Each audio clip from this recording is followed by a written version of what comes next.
Have you ever received maybe a letter or a message that completely upended your plans? Maybe not bad news, but something completely unexpected, where suddenly your carefully laid plans or your tentatively imagined hopes feel fragile, and you wonder, what now? This is the kind of moment that Joseph faced. A life upended, a future uncertain. And into that moment, God speaks. There's a lot to encourage us in this passage. We're going to focus this morning on what it shows us about God's faithfulness. We'll look at what Matthew has to show us about how God is faithful in a crisis. God is faithful to his promises, and God is faithful to remain with us. So first, God is faithful in the crisis.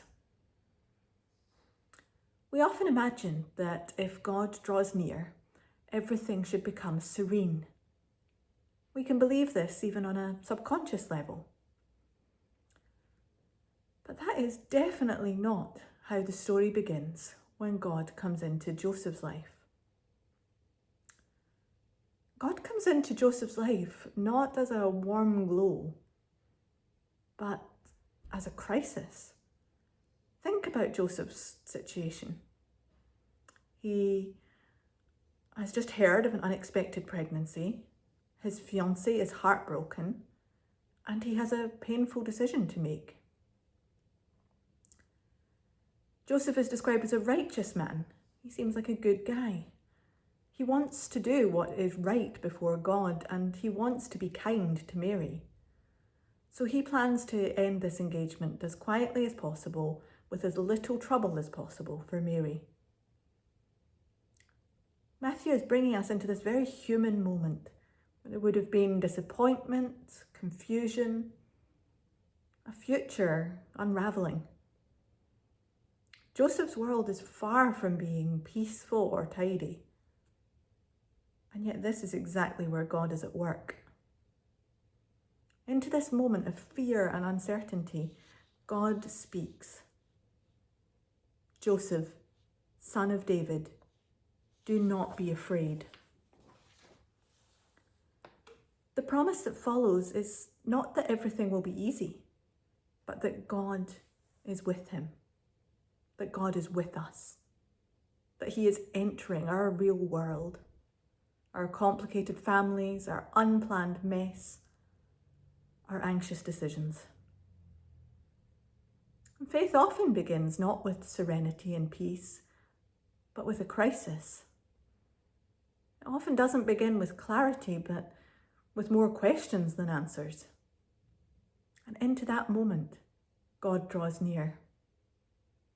And sometimes we too need to remember that God is near, even when things look far from how we'd imagined.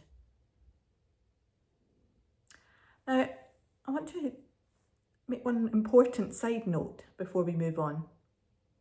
When we say that God meets Joseph in a crisis, we're not saying that God causes every crisis, or that every crisis will end the way that Joseph's did. Joseph's situation is unique. The incarnation is a once-for-all event. And this particular crisis came because God was doing something utterly new. Most of our crises are not like that. And unlike Joseph's story, most of them do not have a quick resolution. There isn't always an angel handily there to explain what's happening. So what's the connection? It's simply that whether God caused a crisis or not, God is faithful to be with us in it. The promise of Emmanuel is not, all shall be well by next Friday. The promise is, I am with you. God enters Joseph's confusion, and that's what he promises to do for us. God interrupts Joseph's plans, and Joseph doesn't know it yet, but history is about to change as a result. However, this is not the first time that God has intervened in human history with surprising grace. When Matthew quotes Isaiah, he's reminding us that Joseph's crisis is not a detour from the salvation story. It's the place where the ancient story touches his life. We find that God is not simply faithful in the crisis, but that God is faithful to his ancient promise, our second point. We clearly and wonderfully see in this passage that God is faithful to a promise he made a long time before. Matthew reaches back centuries and quotes Isaiah. Look, the virgin shall conceive and bear a son, and they shall call him Emmanuel, God with us. Those words came during another crisis.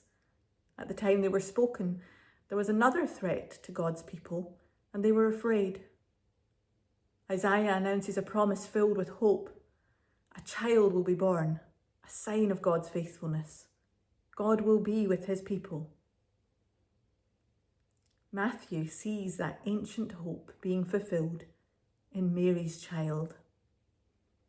The God who promised to be with his people has not changed his mind. In Jesus, God steps into human history, not as a theory or a symbol, but as a child with flesh and breath. The name Emmanuel tells us that God is not distant or aloof, or merely observing from afar. God is present, faithful, and near. And he is coming to earth with a purpose.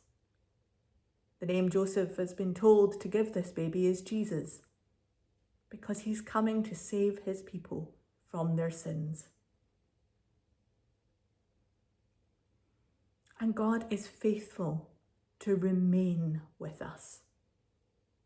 If Isaiah's prophecy assures us that God is with his people in danger and that there is hope for his people, then Matthew shows us something even deeper. God is with his people in person. Emmanuel is no longer a word of promise, somewhere distant in the future. He is soon to be a child in Mary's arms, who will become a carpenter in Nazareth, a man who weeps with grief and rejoices with sinners. Jesus is the embodied sign that God has not abandoned the world. And yet we know that when God comes near in Jesus, he does not remove every difficulty. Joseph still has to flee as a refugee with his family to Egypt. Mary still watches her child misunderstood and opposed.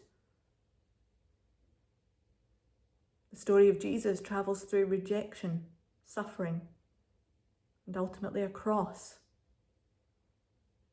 This is important. Emmanuel does not mean an escape from trouble. Emmanuel means God enters into the trouble with us. Not every crisis is caused by God. Not every crisis ends the way Joseph's did. But every crisis can be met by God, because God has chosen to dwell among us.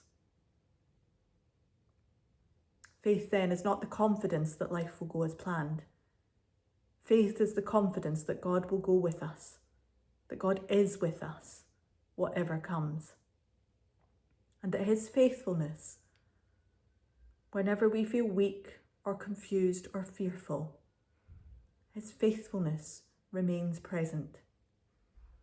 He remains strong, wise, faithful. When everything else shifts, he does not. In Advent, we do not wait for an idea. We wait for a person, a child, Emmanuel. Emmanuel does not promise that we avoid all hard things. It promises that in every hard thing, God will not abandon us.